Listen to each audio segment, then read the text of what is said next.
우리 하나님 말씀 보도록 하겠습니다. 시편 127편입니다. 1절부터 5절 세번역 성경으로 되어 있나요 혹시요? 네네, 감사합니다. 자, 시편 127편 1절로 5절 말씀 우리 여러분 5절밖에 안 되니까요. 여러분 같이 한번 읽어보겠습니다. 주님께서 시작. 주님께서 집을 세우지 아니하시면 집을 세우는 사람의 수고가 헛되며 주님께서 성을 지키지 아니하시면 파수꾼의 깨어있음이 헛된 일이다. 일찍 일어나고 늦게 눕는 거, 먹고 살려고 애써 수고하는 모든 일이 헛된 일이다. 진실로 주님께서는 사랑하시는 사람에게는 그가 잠을 자는 동안에도 복을 주신다. 자식은 주님께서 주신 선물이요 태안에 있는 열매는 주님이 주신 상급이다. 젊어서 낳은 자식은 용사의 손에 쥐어있는 화살과도 같으니 그런 화살이 화살통에 가득한 용사에게는 복이 있다. 그들은 성문에서 원수들과 담판할 때 부끄러움을 당하지 아니할 것이다. 아멘. 우리 성도님들, 당연히 저와 여러분들의 마음은 우리 복의 근원 되시는 주님께서 우리 가정에 복을 주기를 원하실 겁니다. 그렇죠? 여러분들, 그런 의미에서 바로 여러분 시편 127편 그리고 여러분 시편 128편은 이게 짝이 되는 말씀입니다. 근데 시편 127편이랑 시편 128편이 어떤 말씀이냐면 그 이스라엘 사람들에게 하나님께서 가정이 어떻게 하면 하나님의 복을 받는지에 대해서 말씀하는 말씀이 시편 127편, 시편 128편 말씀이에요. 그래서 여러분 이스라엘 백성들은 자기의 가정에 하나님의 복이 임하기를 원할 때 시편 127편과 시편 128편을 가지고 하나님께 이렇게 기도를 했습니다. 그리고 실제로 하나님께서 그 가정에 복을 주셨어요. 그래서 여러분 오늘 수요중보기도 때는 시편 127편 가지고 말씀을 전할 거고요. 다음 주에는 시편 128편을 가지고 말씀을 전할 텐데 여러분 저 자신이 오늘 이 말씀을 준비하면서 하나님께 간절히 기도한 것이 있어요. 하나님, 저도 저희 가정에 하나님의 복이 임하기를 저도 기도합니다.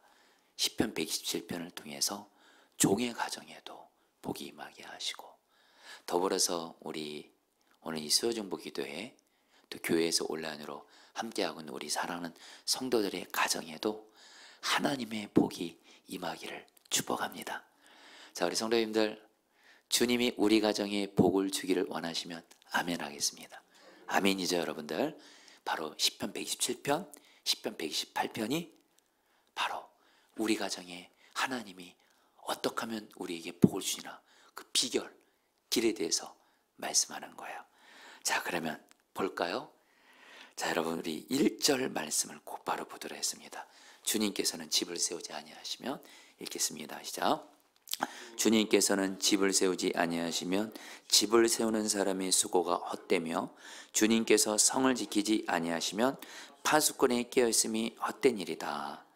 여러분 시편 기자가 말합니다. 주님께서 집을 세우지 않으면 집을 세우는 사람의 수고가 헛되다. 여러분 여기서 이 집이 뭘까요? 이 집이 바로 여러분들 우리의 가정을 말합니다. 우리의 집을 말해요. 그런데 여러분들 시편 기자는 뭐라고 말해요? 주님께서 집을 세우지 않으면 아무리 그 사람이 그 집과 가정을 세우려고 수고해도 헛되다라는 거예요. 무슨 말씀이냐? 바로 우리의 가정을 세우고 우리의 가정에 복이 임하는 것은 사람의 수고로 되는 게 아니에요. 우리 가정의 주인 되시는 하나님이 복을 주실 때 우리 가정은 세워지고 살아나고 우리 가정은 여러분들 복이 임하는 줄 믿습니다. 특별히 여러분 여기서 이 세운다는 말이 원어적인 의미를 보면 이 단어를 언제 쓰냐면요, 그 건축에 있어서 전문적인 지식과 기술과 경험이 있는 건축 전문가를 의미합니다. 마치 여러분들 건축 전문가가 집을 짓잖아요. 자, 여러분 건축 전문가가 있다고 생각해요. 이 건축 전문가는 전문적인 지식도 있어요. 기술도 있어요. 경험도 있어요. 그러니까 당연히 뭐예요? 집을 지을 수 있잖아요. 근데 하나님은 아니라는 거예요. 아무리 뛰어난 지식과 기술과 경험 있는 건축 전문가가 집을 지으려고 할지라도 하나님이 복을 주시지 않으면 집을 세울 수 없다는 거예요. 여러분 이 얘기는 뭐예요? 우리의 집이 세워지고 살아나고 복을 받는 것은 사람에게 달려있는 것이 아니라 오직 하나님께 달려있다는 거예요. 그래서 여러분 우리의 가정이 복을 받고 우리의 가정이 살아나고 잘 세워지는 것은요, 우리 가정의 주인 되시는 하나님과의 관계에 달려있다는 거예요. 그래서 뭐예요? 여러분 물론 우리가 가정을 위해서 수고하고 애쓰는 것이 필요 없다는 것이 아니에요. 근데 정말 중요한 게 이때도요, 하나님이 우리 가정의 주인이고 복의 근원이시기 때문에 우리의 집을 정말 잘 세우기를 원한다면 우리의 가정의 주인 되시고 우리 가정에 복을 주신 유일하신 하나님을 바라보면서 기도해야 된다는 거예요. 아멘이세요? 여러분들 다시 한번 와닿게 말씀드립니다. 여러분 다시 한번 시편 127편의 주제는 가정이 어떻게 하면 하나님의 복을 받냐라는 거예요. 근데 하나님의 복을 받는 것은 어떤 사람이 애쓰고 수고한다 이거에 달리는 것이 아니라 우리 가정에 복을 주신 분이 하나님밖에 없어요. 주님밖에 없어요. 그래서 여러분 시편 127편의 제목이 뭐냐면 새 번역이 아주 정확하게 번역했어요. 여러분 따라합니다. 주님만이 가정에 복을 주신다.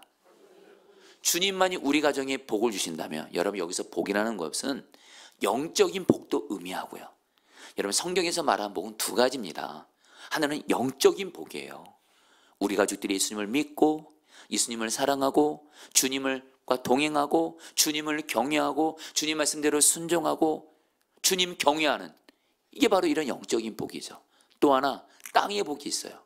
건강하고 우리가 하는 일들이 하나님의 뜻 가운데 열리고 물질에서도 복이 임하고 가족들이 하나 되고 이런 모든 복이 누구로부터 온다고요?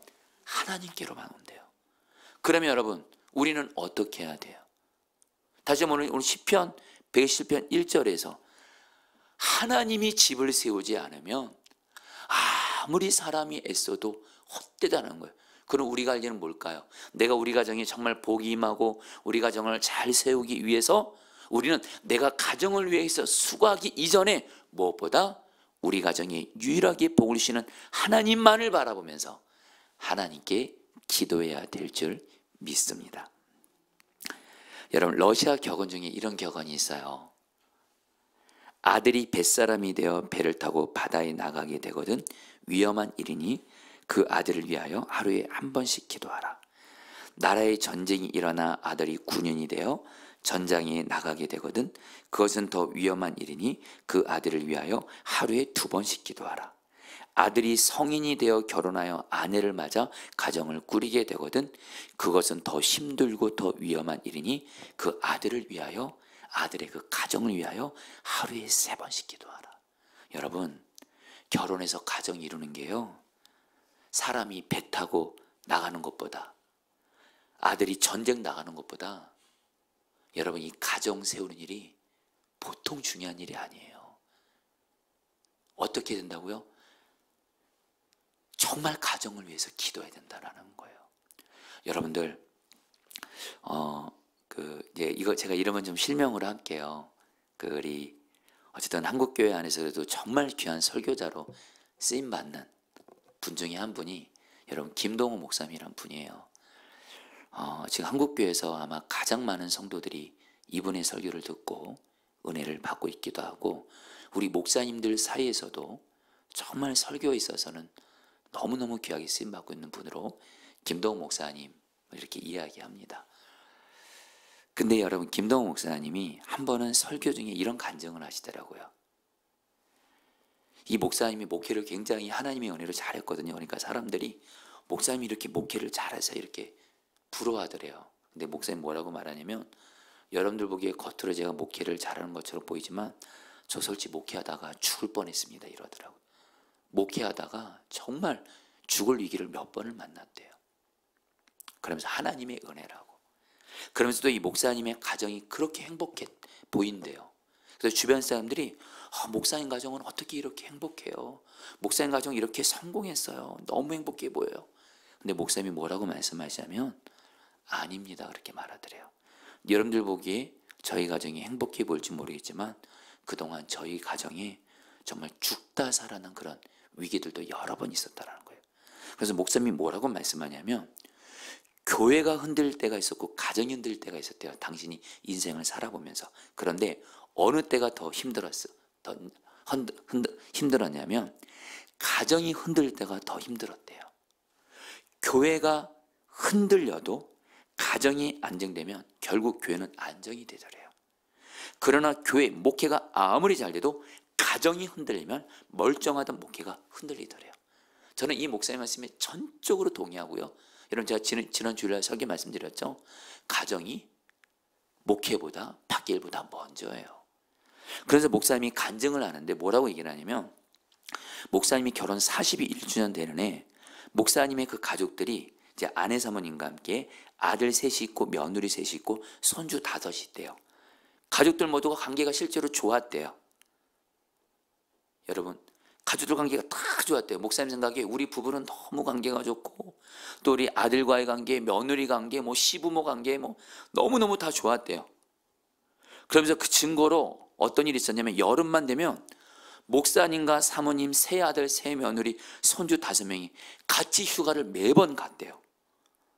그래서 우리 가정이 이렇게 행복하다고. 그러니까 누가 말하더래요. 목사님은 좋으셨겠지만 며느리들도 과연 좋아했을까요? 이렇게 누가 고약한 질문을 하더래요. 그래서 목사님이 한번 며느리들한테 물어봤대요. 너희들 정말 이렇게 나랑 같이 가는 거, 시어머니랑 가는 거 좋아하냐? 그러니까 좋아한다는 거예요. 그러면서 사실 목사님이 우리 그동안 휴가를 우리 같이 가는데 이틀만 좀 줄이자고 하니까 며느리들이 안 된다고. 우리 아버님이랑 그냥 더 충분히 여름 때마다 휴가 가고 싶다고. 목사님까지 이렇게 가정이 복을 받은 거예요. 그런데 그래서 목사님이 이렇게 생각했대요. 하나님이 나에게 주신 가장 큰 축복은 우리 가족이 화목한 거야. 이런 확신이 있었대요. 그런데 어느 날 목사님 가정 안에 대형 사고가 납니다. 아내 사모님이 70살이 되던 해 아내 사모님이 평상시 때 이 목사님을 잘 섬겼어요. 부부관계 좋았어요. 그렇게 목사님은 생각했어요.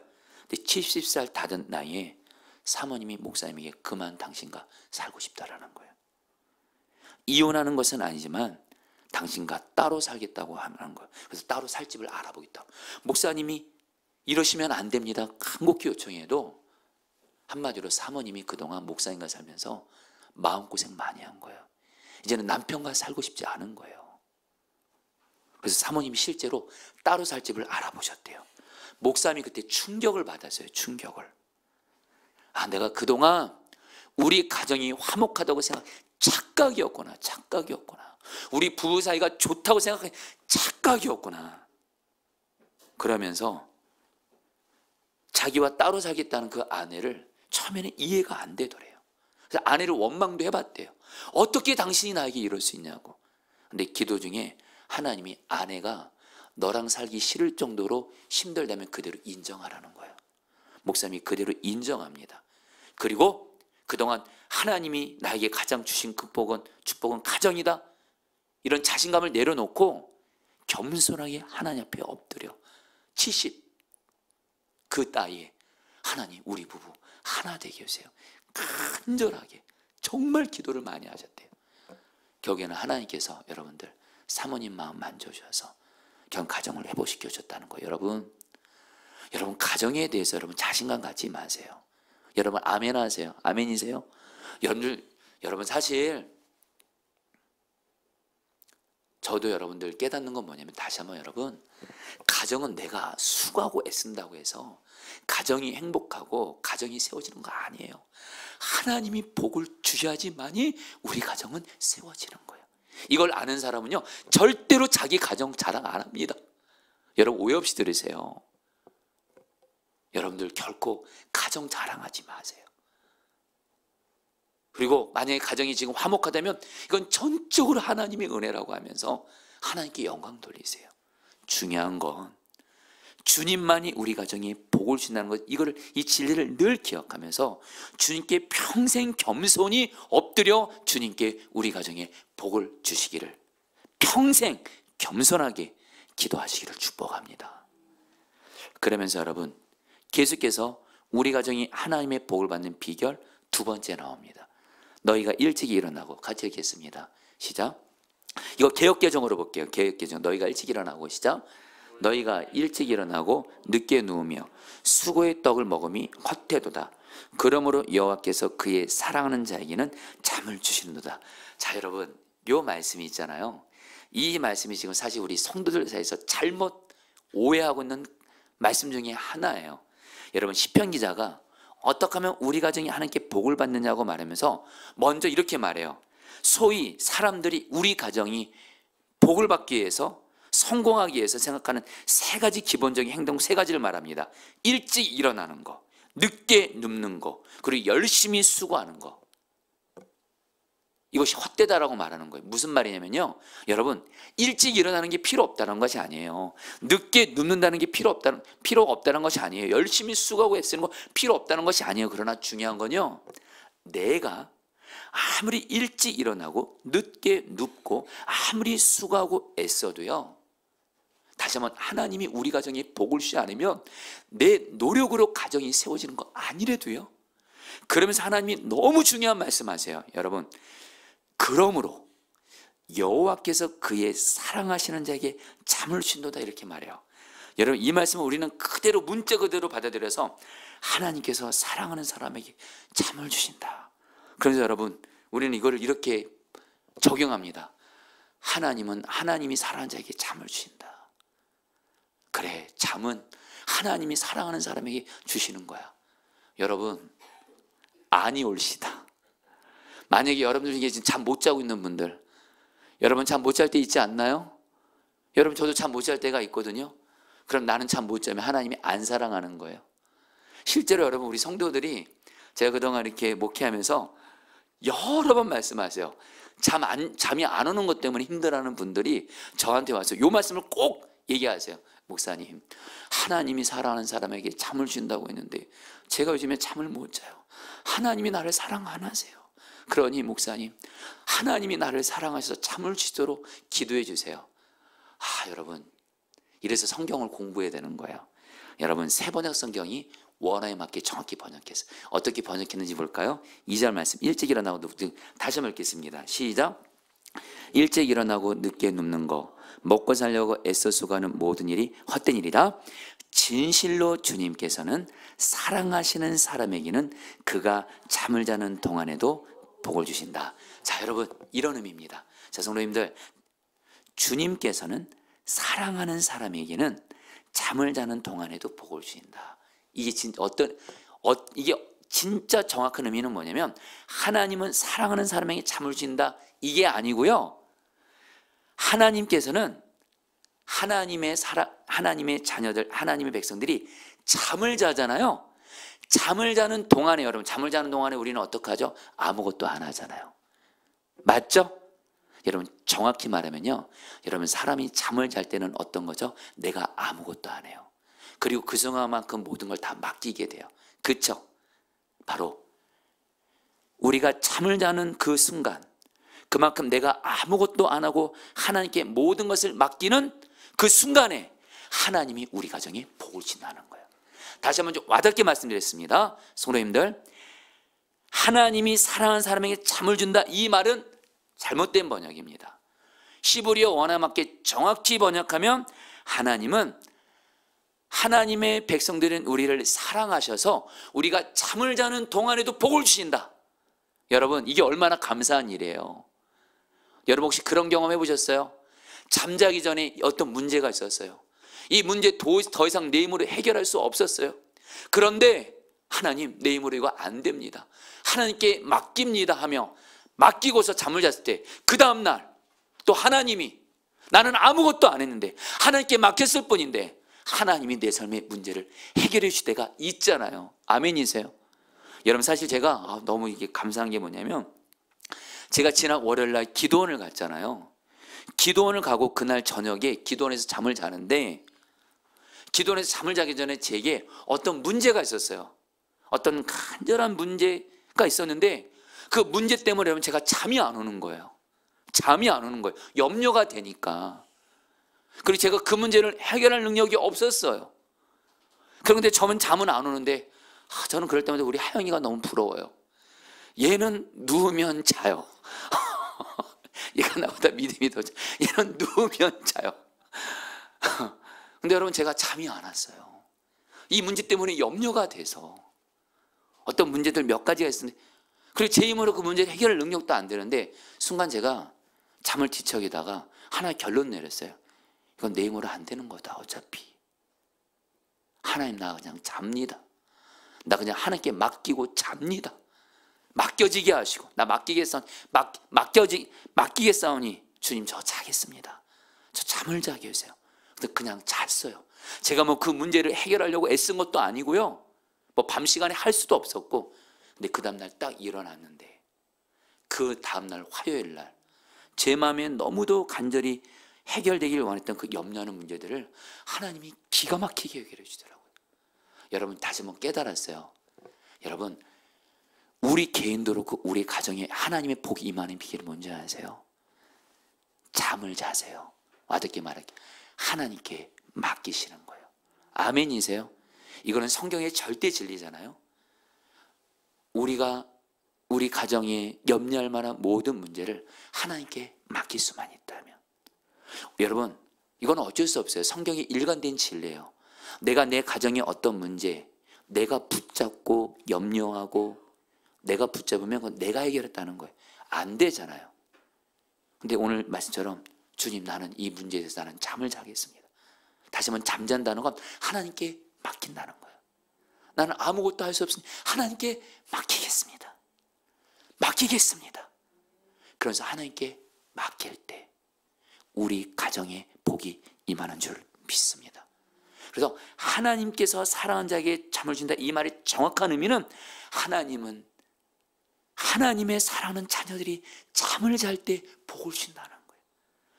우리가 하나님께 맡길 때, 여러분들 이 시간에 오늘 여러분 기도하세요. 지금 여러분 마음에 어떤, 나 개인도 그렇고 가정에 대해서 어떤 염려할 만한 거 있으시죠? 염려되는 거 오늘 기도하세요.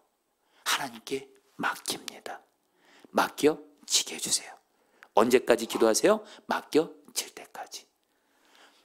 여러분, 정말 하나님께 맡길 때 우리 가정에 하나님의 복이 임하는 거예요. 제가 간단히만 나누지만, 여러분, 제가 정말 제가 모델로 삼는, 기도에 있어서 모델로 삼는 분이 여러분 박리부 사모님의 어머니이세요. 박리부가 사모님의 그 어머님은요, 정말로 하나님께 가족을 맡겼던 사람이에요. 그러면서 기도한 사람이에요. 그 박리부가 사모님의 그 어머님이 물론 사모님이셨죠. 남편이 누구시냐면 우리 한국 감리교회 대표적인 교회 종교교회를 담임하셨던 박신원 목사님인데, 그만 이 박신원 목사님이 40대 젊은 나이에 간암으로 세상을 떠나게 됩니다. 이때 그 아내 되시는 사모님, 박리부아 사모님의 어머님이시죠. 4명의 자녀가 있었어요. 그리고 남편이 돌아가니까, 여러분, 교회 목사님들의 사모님은요, 남편 돌아가잖아요, 아무 대책 없는 분들이거든요. 인간적으로 생각할 때. 남편 목사님의 장례를 다 마치니까 그 종교교회 재정을 담당하던 장로님이 사모님을 찾아와서 이렇게 말해드려요. 사모님, 사례비와 퇴직금, 장례 때 들여온 조의금 모두 담아서 이거 드립니다. 이것이 사모님께 드리는, 우리 교회에서 마지막 생활비입니다. 하고 이제는 여러분 사택을 떠나야 돼요. 사모님이 그때 그 박리반 사모님의 어머님이신 그 사모님께서 그걸 받고 밤새도록 우셨대요. 하나님, 어떻게 해요? 우리 이제 어디 가서 살아요? 우리 4명의 아들은 어떻게 공부시켜요? 어떻게 먹고 살아요? 밤새도록 기도하셨대요. 그러다가 여러분, 기도하면서 새벽에 하나님이 사모님에게 이런 마음을 주더래요. 하나님께서 남편을 불러가실 때는 다 뜻이 있을 텐데 하나님께서 나와 아이들을 능히 먹이고 입히고 돌보실 텐데 내가 왜 이렇게 걱정만 하고 있지 하면서 기도 중에 하나님이 주신 마음이 있었대요. 여러분 잘 들으세요. 사모님이 기도하시면서 그런 마음 주더래요. 너에게 지금 남편이 없지. 너희 4명의 아이들에게는 아버지가 없지. 이제부터 내가 너희 남편이 될 거고 너희 4명의 아이들이 내가 아버지가 될 거야. 너희 4명의 아이들의 아버지는 내가 되기 때문에 하나님이 내가 아버지에서 책임지고 돌봐서 육신의 아버지가 있는 자녀보다 더 세워줄 거야. 너는 염려하지 말고 나에게 너희 자녀들을 다 맡기고 믿음으로 기도하라는 거예요. 그래서 여러분 이 사모님이 이 말씀을 그대로 받습니다. 그리고 나서 놀라운 결단을 해요. 그때 교회에서 준 마지막 헌금이 있죠. 그거를 하나님 앞에 감사 헌금으로 바쳐요. 어떤 감사요? 하나님이 우리 4명의 아이들 책임져 주신다고 하니 염려하지 않겠습니다. 하나님 감사합니다고 마지막 그 교회에서 주는 그 엄청난 액수의 돈이거든요. 그걸 하나님께 헌금해요.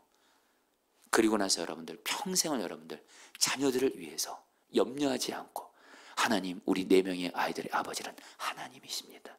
책임지고 돌봐주세요. 여러분들 뭐 제가 설교 중에 여러 번 나눴죠. 그 자녀들이 4명의 자녀들이 박리보가 사모님 포함해서 또 막내 아드님이 박우영 목사님이라고 제가 서나무지에서 같이 사역했던 지금 박우영 목사님 여러분들 지금 정말 시흥인가요? 거기서 정말 너무너무 귀하게 담임 목회하고 제가 깨달은 게 뭐냐면요. 다시 한번 우리 가정에 복이 임하는 법은 하나님께 진짜 맡기는 사람이에요. 아멘이세요? 마지막 말씀입니다. 여러분 좀 길지만 3절부터 5절까지 자식은 주님께서 읽겠습니다. 시작. 자식은 주님께서 주신 선물이요 태안에 들어있는 열매는 주님이 주신 상급이다. 젊어서 낳은 자식은 용사의 손에 쥐어있는 화살과도 같으니 그런 화살이 화살통에 가득한 용사에게는 복이 있다. 그들은 성문에서 원수들과 담판할 때 부끄러움을 당하지 아니할 것이다. 여러분 시편 기자가 한마디로 자식은 하나님의 복이다. 그러면서 마치 자식이 많은 사람은 장사의 장사의 수중에 있는 화살통에 활이 많이 들어있는 거나 똑같다. 무기가 많다라는 거예요. 여러분 여기서 중요한 진리는 뭐냐? 여러분 특별히 여기 있으신 자녀 있으신 분들, 특별히 여러분 우리 자녀에게 복이 있어야 우리 가정에 복이 많은 거잖아요. 맞습니까? 여러분 제가 깨달은 게 뭐냐면요. 아무리 부모가 하나님께 복을 받아도 자녀가 잘못되면 복 받는 게 아니더라고요. 근데 나는 비록 복을 좀 못 받을지라도 내 자녀들이 복을 받아요. 소위 세상 말로 세상 농사, 자식 농사 잘 지어요. 그러면 그 가정은 여러분 정말 부러워하더라고요. 여러분 우리 자녀들에게 복이 임해야 우리 가정에 복이 임한 거예요. 아멘이세요? 근데 여러분 어떻게 하면 우리 자녀에게 복이 임할 수 있을까요? 여러분 오늘 성경은 말합니다. 여러분 따라합니다. 자식은 하나님이 주신 복이다. 이 믿음을 가지시라는 거예요. 지금 내가 낳은 자식이 있잖아요. 오늘 성경은 계속 말합니다. 그거 하나님이 주신 거예요. 하나님이 주신 거예요. 어떻게 해요? 복으로. 여러분 우리는 자식들을 키우다 보면 자식들이 부모 마음 속상하게 하고 그러면 자식들 보고 아우 내가 이런 자식을 내가 왜 낳았어. 웬수지 여러분 이렇게 생각할 때도 있잖아요. 근데 여러분 아니라는 거예요. 내 자식의 어떠함에 상관없이 이 자식은 하나님이 주신 거예요. 복으로 주신 거예요. 그래서 어떻게 기도하라는 거예요? 자식들을 하나님이 주신 복으로 믿고 하나님 우리 자식은 하나님이 주신 복입니다. 우리 자식은 하나님이 주신 복입니다. 비록 내 자식이 지금 연약하고 부족하고 믿음도 없고 심지어 방황하고 부모를 속상하게 해야 될지라도 우리 자식은 하나님이 사랑하시는 하나님 주신 복입니다. 복이 오니 복된 자 되게 하여 주옵소서. 믿음으로 기도하는 거예요. 자식을 위해서요. 자식을 위해서 자식에게 있는 염려되는 그런 것만 보면서 하나님 우리 아이는 이런 문제가 있어요. 이런 문제가 있어요. 도와주세요. 이렇게 기도하는 거라 우리 아이가 이런 문제가 있을지라도 우리 아이는 하나님이 사랑하는 하나님 주신 복입니다. 우리 아이는 축복입니다. 복된 자 되게 하옵소서. 믿음대로 자녀가 복이 된다는 거예요. 여러분에게 말씀을 마무리할게요.